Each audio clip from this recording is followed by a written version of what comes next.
যারা আপনাকে মিথ্যা অপবাদ দিয়েছে তাদেরকে একটা ধন্যবাদ দিয়ে দিবেন, এবং যারা আগামীতে আপনাকে মিথ্যা ব্লেম করবে এদেরকেও একটা অগ্রিম ধন্যবাদ দিয়ে দিবেন। কারণ এই মানুষগুলো আপনাকে মিথ্যা ব্লেম না করলে এদেরকে আপনি আজীবন আপনই ভাবতেন, এদেরকে আপনি আপনার কল্যাণকামী ভাবতেন, এদেরকে আপনি আপনার সবচেয়ে কাছের মানুষ ভেবে আরও ধোঁকা খেতেন।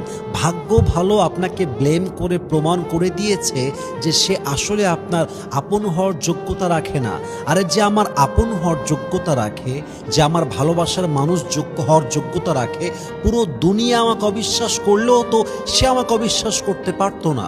পুরো দুনিয়া আমাকে ব্লেম করলেও সে তো আমাকে ব্লেম করতে পারতো না, বরং সে আমাকে ব্লেম করে আমাকে অপবাদ দিয়ে বুঝাই দিয়েছে অন্যদের মতো সেও আমার আপন মানুষ হওয়ার কোনো যোগ্যতাই রাখে না। ঠিক কিনা বলেন?